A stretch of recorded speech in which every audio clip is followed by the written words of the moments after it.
Medications for opioid use disorders in correctional settings. Shifting the paradigm, creating a balanced correctional and rehabilitative approach.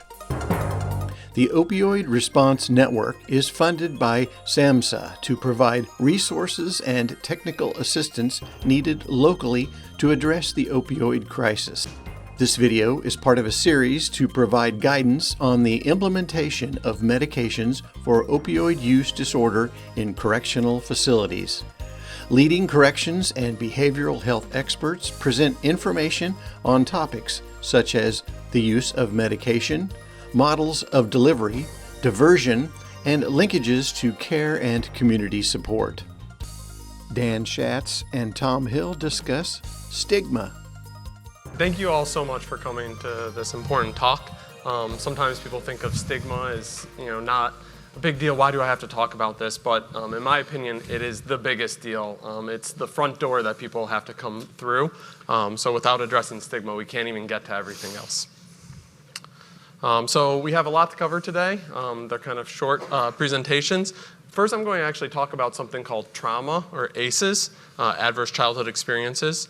I'll hand it off to Tom to talk about social determinants, different perspectives on addiction. One of the most important things, and something we can address ourselves, is talking about stigma and language, and critically, attitudes towards medication-assisted treatment. If we have time, we have 2 cases. We'll see if we can get through 1, 2, and then see if we have time for questions and answers. So with that, I'm going to talk about ACEs, or adverse childhood experiences, or traumas. Who here, by show of hands, has heard of trauma or adverse childhood experiences? Wow, that's great. So I'm a clinician, and I ask a lot of clinical providers if they know about this. A lot of times it's less than 5% potentially know about trauma, but I'm really glad to hear that all of you know so much about it. I'd like to dig a little bit more into them. So this was a study, landmark study by CDC Kaiser Permanente in 1998. They identified 10 different traumas. As you can see here, we kind of broke them down into 3 different groups. So abuse, emotional, physical, or sexual. Household challenges, as we can understand, mother treated violently, household substance abuse, mental illness, parental separation, including incarcerated household member. And then finally, neglect, either emotional or physical. What we can see is these are really common, 10 to 25, 30% prevalence in the population. As a whole, about 50% of children experience one trauma. And notably, not only is trauma common, but it tends to come together. So if you have one trauma, you're more likely to have 2. If you have 2 traumas, you're more likely to have 3, and so on and so forth. And so the effects of trauma are wide-ranging. The most common one that we would think of is behavioral. So when individuals act out, or they feel like they need to take control, substance use, alcohol, tobacco, those kind of make sense with trauma. But we also see physical problems as well: headaches, stomach aches, heart, liver, lung. Cancer is even increased with trauma. And psychological issues, that also makes sense: depression and anxiety, PTSD, even dissociation. And finally, we also see emotional and social issues. Hyperarousal, I talk about this being a hypervigilant state. We talk about inflammation, sitting at the edge of your chair.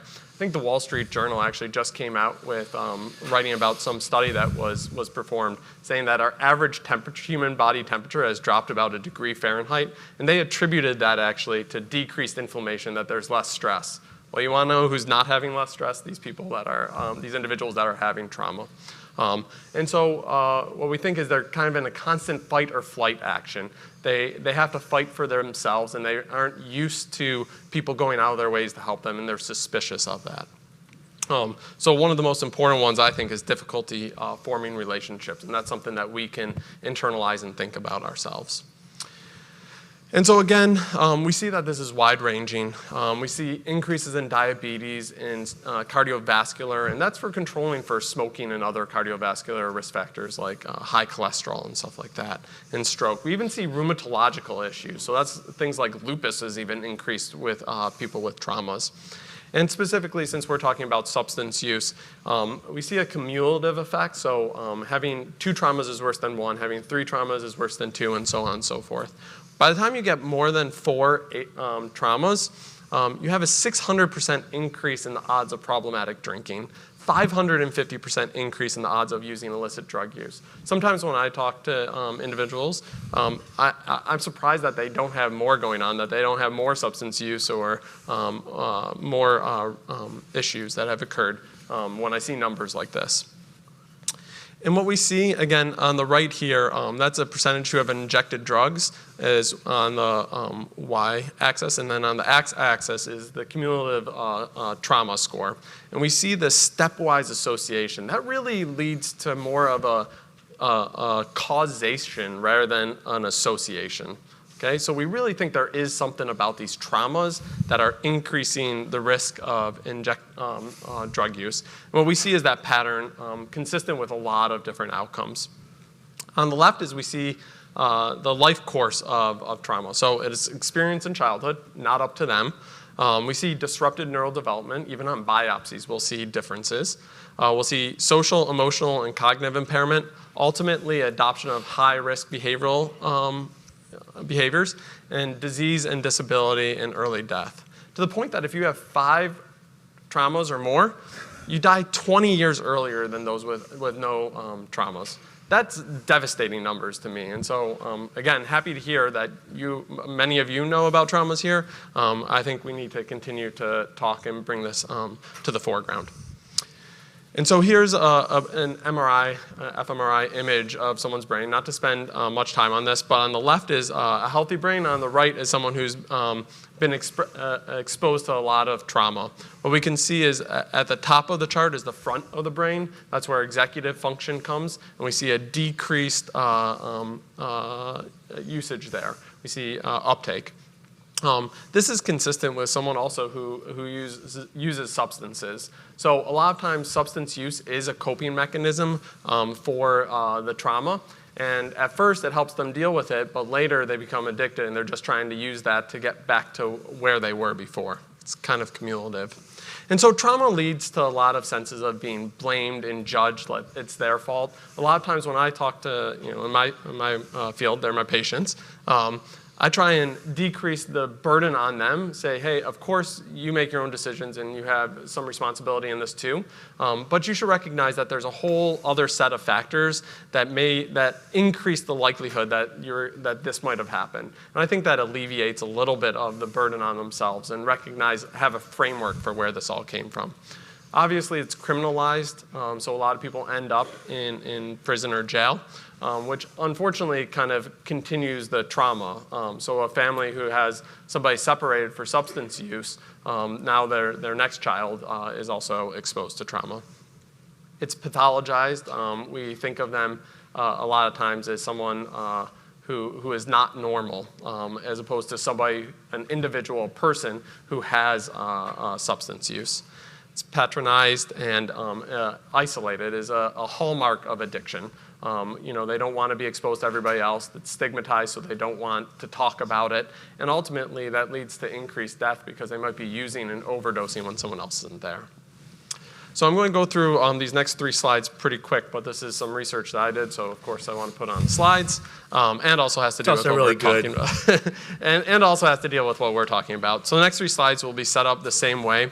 So on the left is in the adolescent, on the right is adulthood. On the top are individual traumas. In this study we looked at 9, and this is looking at a longitudinal study called Ad Health. On the bottom, we made it a cumulative score. So probably the bottom is the most important. And so what we see is that every increase in trauma leads to a 50% increase in the odds of delinquency. So two traumas, we have 50% times 50%. It's really cumulative. It's a stepwise association that we see. So this is delinquency. We think this is where it starts, then it goes to arrest. As you can see, it's a very similar pattern on that bottom, both in adolescence and in adulthood. Those numbers of odds ratios are huge. Okay, 1.7 is huge. 1.2 is, that's even big. But so this is a big association. And then again, here's for incarceration, the kind of the end point that we were looking at. So each additional trauma led to, an 80-90% increase in the odds of incarceration. So trauma is leading to a lot of this. And so what can we do? We'll kind of get to some slides very similar to this, but you need to be a champion yourself. Model what you think you should be doing, and it does spread. I start a lot of clinics where there's a lot of stigma to start, and after we address language and honesty and all these things, the stigma really decreases to the point that our front desk is making cookies and brownies for our patients as they come in. People are having Cliff Bars on hand to be able to give it to them, because how are they supposed to get their medical care if they're worried about food or worried about transportation? And make sure your relationships are authentic. If you don't know what they're saying, just ask questions. And I'll leave it at that. And so what can we do? Be aware of the association of trauma and medical conditions, as well as behavioral outcomes. Realize that this is their everyday. We get to go home. I mean, I'm not talking for any individual, but I got to go home and I get to live a comfortable life, have food, have shelter, know exactly what my next day is going to be. That's not the same for a lot of these patients. And so they might think that they have to act out. They're going to have difficulty with trust. So when you form a relationship with them, first of all, recognize that it's going to take a little bit of time to do that. And then also recognize that if there's a slight misstep, they might jump back, okay? And you might need to take time to build that trust back up. And so be patient with them. And with that, I'll pass it off. So I'm going to take over. Thank you, Dan. I want to share something with you. I am a person in long-term recovery from addiction. So for me, that means I haven't used alcohol or any other drug since 1992. And so when, you can clap, it's okay. But I didn't do it for the applause. When I got into recovery in 1992, I didn't have a trauma framework. I didn't even know that word. And the ACEs study hadn't happened yet. And I've shared with some of my other colleagues, it's like, I have a 7 on the ACEs score. And so when I learned that framework, a lot of things that had been floating around, even in my recovery work that I didn't have a place for, all fell into place and made a whole lot of sense to me. So that framework sort of alleviated, it didn't take away my personal responsibility, but it made my addiction made sense. And I knew it wasn't my fault, because there was always this thing, and people will say, well, I didn't put a needle in your arm. And that's a common attitude, right? So it's like, no, you didn't, but I never went out of my way to become addicted either. It wasn't in my game plan. It's something that happened. I still have to take responsibility for it, but it happened. So I think the flip side of stigma, and when we talk about stigma, we always talk about discrimination, but the flip side is shame, because that's how we internalize it. And that can be such a barrier for asking for help or getting for help, as Dan just said in that last slide. I want to talk a little bit, people are aware of the social determinants of health? So some, but not a lot. Again, that would have been a framework that would have been helpful for me also. And I think it's helpful for all of us to look at the social determinants of health as something we all sort of see every day, see aspects of every day. But when you add these various effects with trauma effects, it's really compounded in terms of barriers to healthcare and the healthcare system. So where you were born, what kind of family you were born into, what kind of access to healthy food you've had, what kind of housing, where the housing is, what kind of education you've had, did you go to good schools, did you go to bad schools, did you go to schools at all, did you drop out? Like all of these things sort of build up into a composite of either healthy behaviors or sometimes unhealthy behaviors. And it's a very a handy reference to have in terms of, we know that many people who fall under social determinants of health have been denied access or not gained access to the kind of health care that we all deserve and need. And then the whole idea of health equity. So this picture, it's pretty common right now, but we've always talked about equality as opposed to equity. And in equity, everybody's boosted up so they get to see the same ball game, as opposed to equality where everybody gets the same step. So it's a different paradigm to sort of view in terms of helping, like who needs to get boosted up, who has low social determinants of health that need to be addressed in terms of how we're going to help people get better. And that's the goal. So Are folks aware of the Surgeon General's report from 2016, Facing Addiction in America? Groundbreaking report, the first ever about addiction.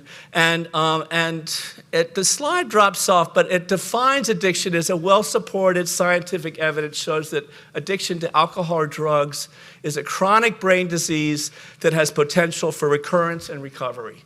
Recurrence is another word for relapse. Or return to use, but it also embeds recovery into that definition. The recovery is possible and even an expectation.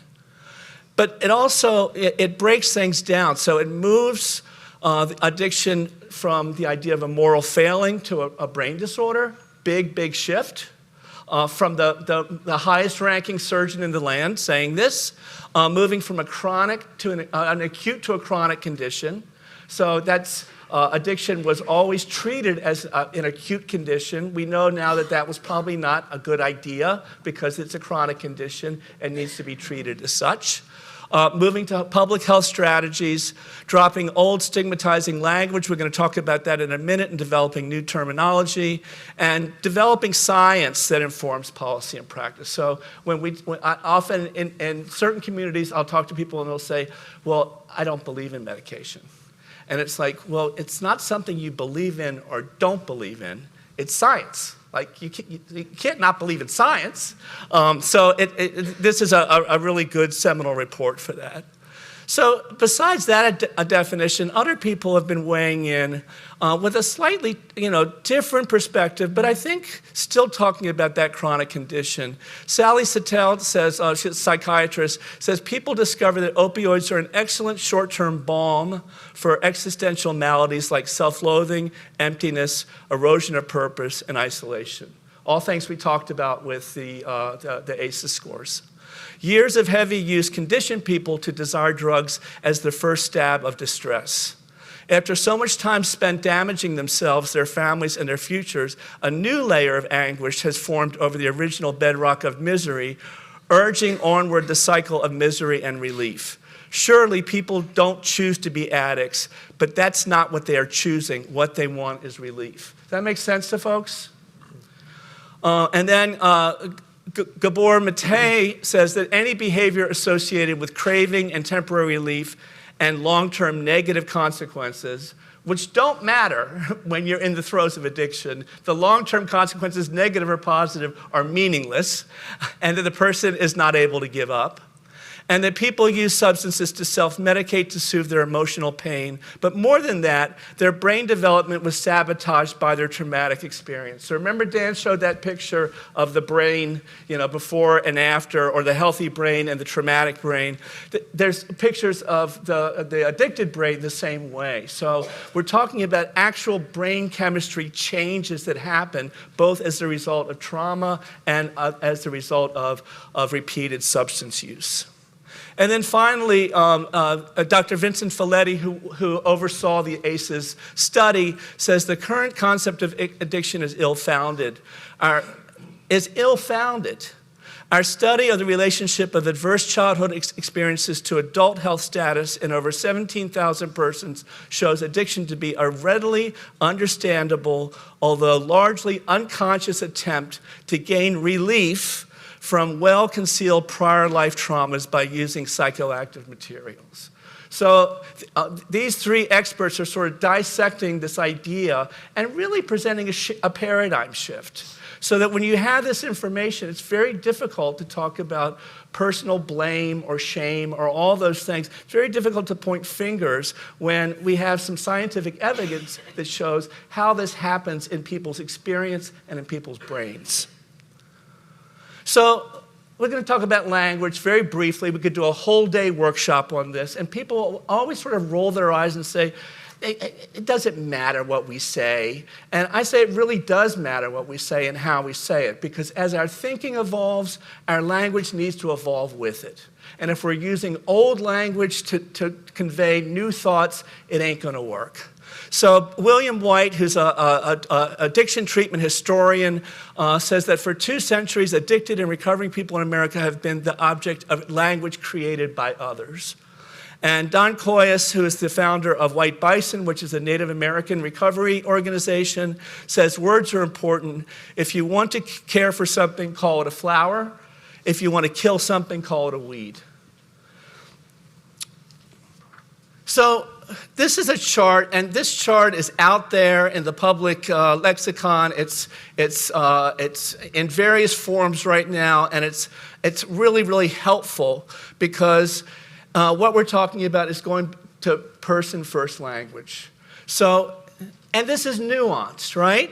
So, first of all, the word abuse has got to go away.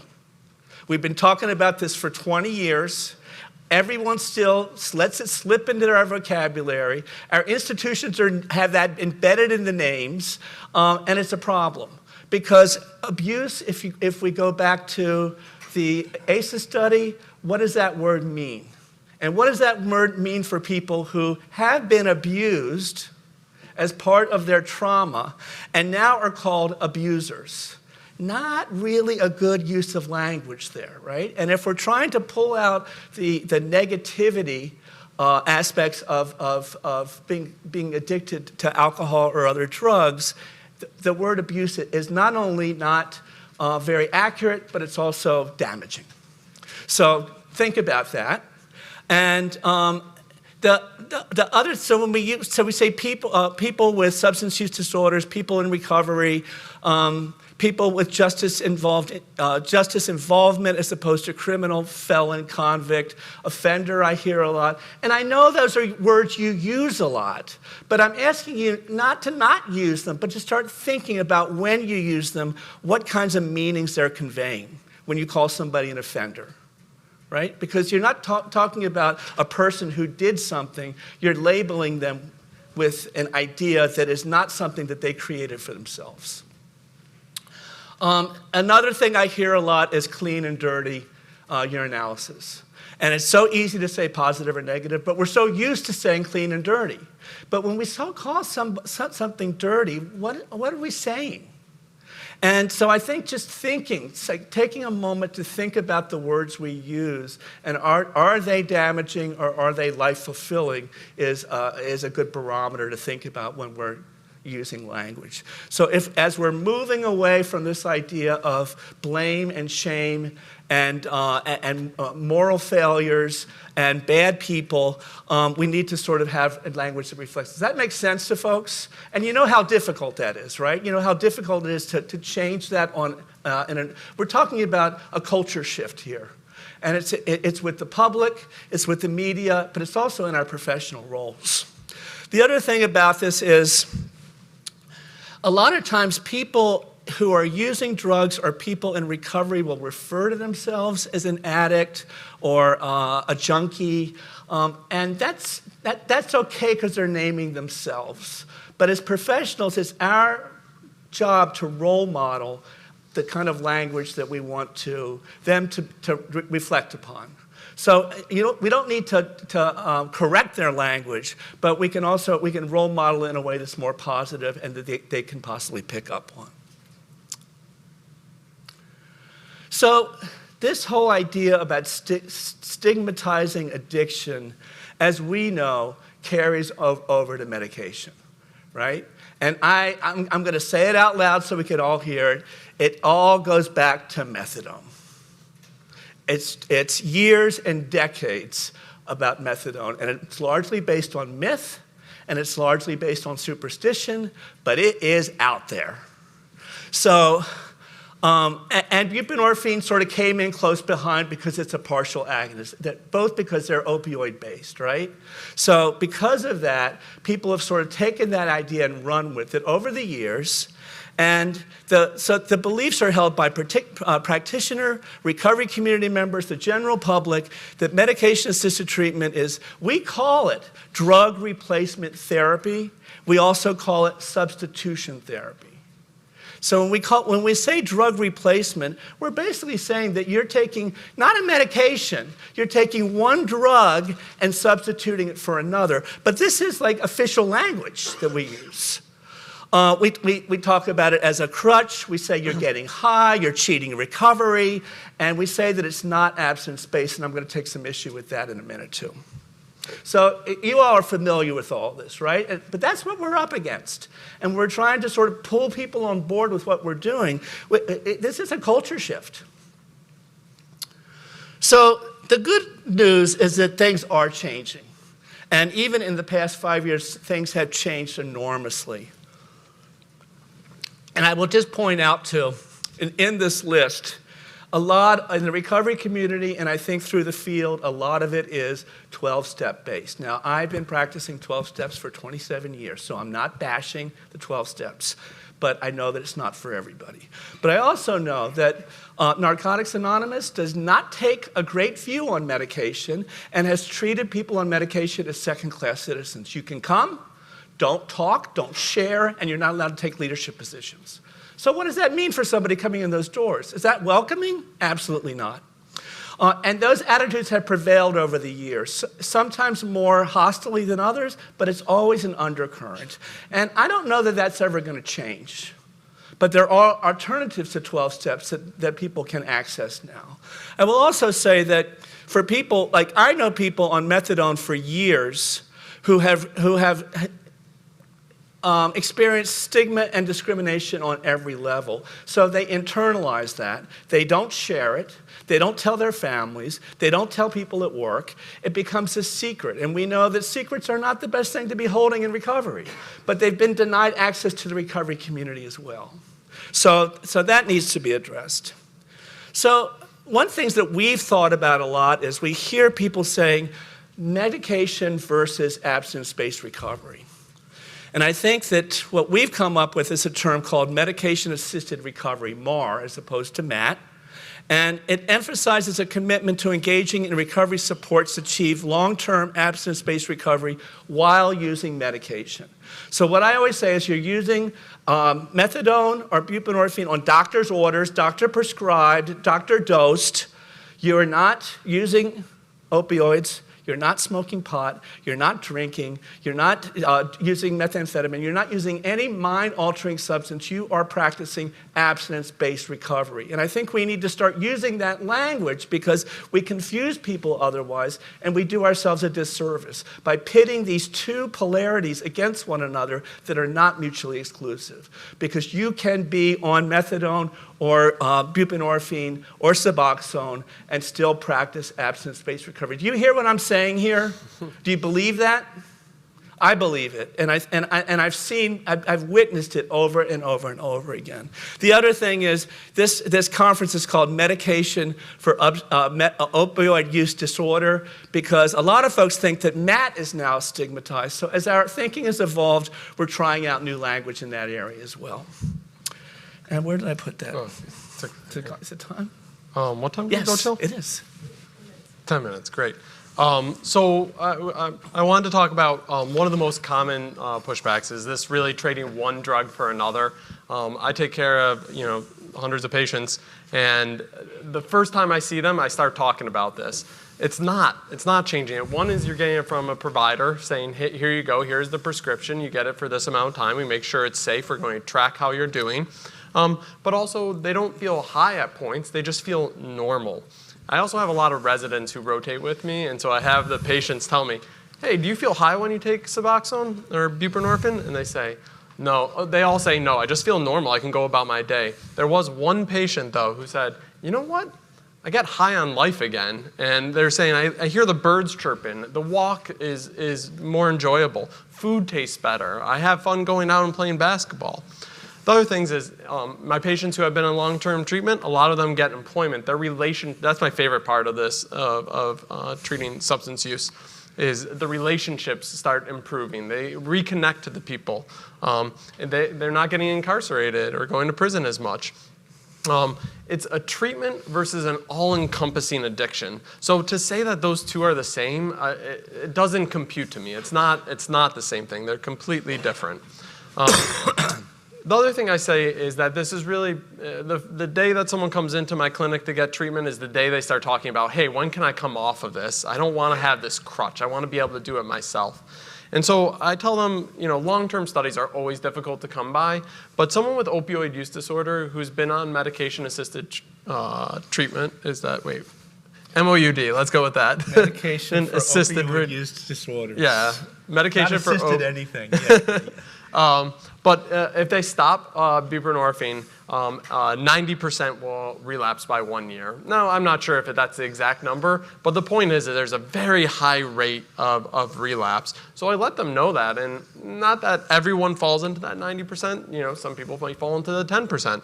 I also just want to add that I think, a lot of times the attitude was medication is okay as long as you taper off. And the studies show that that's not true. Right. And so, this idea that, but you need to taper off within 3 months, you would never ask anybody to taper off any other kind of medication. Exactly. And there's more and more studies. So someone who tapers off, no matter if they've been taking it for a year, 2 years, 3 years, 5 years, there's about a 5% overdose rate in the following year after they stop, no matter where they are in their recovery. It's not a moral failure. Just like any treatment, it's always a combination of medications and behavioral changes. I use diabetes a lot. Once you're on insulin for diabetes, it's tough to come off. It's not impossible, but it's tough to come off.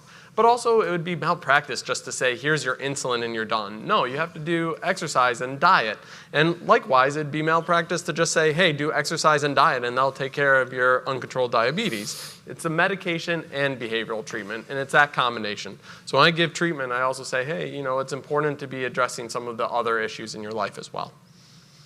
Hopefully this is kind of beaten down throughout this conference, but any transition is very difficult. Once someone's incarcerated and they leave the prison system, the rate of overdose is extremely high in that first 1 to 2 weeks. So this is a really important part to continue treatment while incarcerated. It reduces the mortality rate by 75%, and it also reduces recidivism as well. And so I think this is our final slide besides the cases, which we could do questions or cases, we'll decide in a second. But I want to leave you with, stigma is not just some theoretical issue. It really has impact. So because they're stigmatized, a lot of times they won't seek care. They say, I got to deal with this myself. So they never come to my clinic to start with. They don't follow up with care. They say, hey, I'll start this and just give me a couple weeks of time without substances and then I'll be fine. And so they won't follow up. They'll stop treatment early. They use alone, so if they overdose, no one's there to give them Narcan. They lose their support system because they're embarrassed to talk to people, or people don't quite understand that this is not something that they're wanting to do. Housing, employment, and education, legal issues, loss of self-efficacy. Delayed care is another common one. Someone might need surgery, but if they're using any drugs, the surgeon might deny them care until they show 6 months of abstinence. So all those things really play a part of how stigma impacts the actual individual. Do you want to do cases or questions? Do the second case. Okay. Yeah. I'll do one of the two cases. So this is a patient who just recently came to me. He's in his early 20s, and he came into the emergency department in opioid withdrawal. He's been taking oxycodone. He had a dental issue, got oxycodone, and needed escalating doses. He was seen in the emergency department. In all of our emergency departments, we have peers and social workers who will kind of do the initial engagement. And luckily, they introduced the idea of MOUD, so we'll have to change that. The patient accepted, and we give them Suboxone right there, so they have a positive experience of it. And they followed up with me in primary care. At follow-up, he was still using oxycodone in addition to Suboxone, so he was only taking 4 milligrams, which is a very low dose. Most of my patients are at 16 to 24. And so what I did is I explained all the stuff that we talked about. His mother was there, actually, and we increased the dose. He was actually in withdrawal when I saw him. He was anxious, kind of moving forward. It's hard to even have a full conversation when someone's in the throes of withdrawal. At the second visit, this patient felt so much better. He was smiling, he was bright, he's a very charismatic kid or person. He had already finished high school and was looking for a job. He was so excited to see me. He played basketball, which I happen to like, so we connected on that. And at the third visit, he actually let me know that his mother has a substance use, that she's been drinking, she's been able to avoid alcohol for a number of months, so on her way towards long-term recovery. But he also mentioned that he has a younger brother who's about 10 years old, who he came home and saw that his mother had passed out and was in her vomit. And the younger brother saw that. And that was actually an impetus for him to get into recovery and start treating, because he knew that he had to be there for his younger brother. He's now telling his friends and family all about Suboxone, so he's actually recruited more people. The thing that I want to highlight is how this kind of goes from one generation to the other. The mother was using alcohol, so that increases the risk. Separated family as well increases the risk of substance use in my patient's life. But then also now the younger brother is at high risk. But having a positive mentor like an older brother is astronomically important for that child. So getting treatment is helping multiple people in this case. Go ahead, do the other one. Okay, wow, how lucky. I love cases. I think it's the most important thing when we see patients and hear about them. They really kind of highlight it. And it spans a whole wide range. I've taken care of 20-year-olds to 80-year-olds for substance use, alcohol and opioids. This was a 40-year-old man who had a history of abusive parents, parental separation, substance use, financial insecurity, and witness violence. And has a history of PTSD. Started using IV heroin use, and ultimately he was employed for a while, but then still couldn't afford his substance use, so started shoplifting to afford his addiction. He was started on Suboxone. So at Rikers, we have a program called KEEP, which is really great, and it starts people who have opioid use disorder on Suboxone or methadone, and had a direct handoff, a warm handoff to primary care. We get a call, and he came and saw us and continued getting medication-assisted treatment. He did well with us for over a year, maybe even 2 years, but then he was going to NA, as Tom mentioned, and a friend told him, "You're actually not truly cured or clean unless you stop all substance use, including Suboxone." He didn't tell us that, and ultimately stopped and didn't come back to clinic. Years later, though, he came back to clinic. His asthma had gotten worse, his medical conditions had gotten worse, and had relapsed, and actually had another stint in prison for a short bit. And he was reintroduced on Suboxone. He's doing much better with his opioid use, but now he's having to recover again with the family strains who thinks, oh, this is just another cycle, we're just going to keep going through this. Because of this case and a number of other ones, I actually talk about this with my patients or individuals right away, saying, hey, there's people out there that believe this, but this medication is a relationship between me and you, and so if you do want to try and come off of it, please communicate with me. We'll talk about it, we'll take it slow, we're going to have increased observation, and I'm going to let you know the whole way that it's a risky decision. But that's our second case. Technical assistance is available to support the evidence-based prevention, treatment, and recovery of opioid use disorder. To request technical assistance, visit opioidresponsenetwork.org.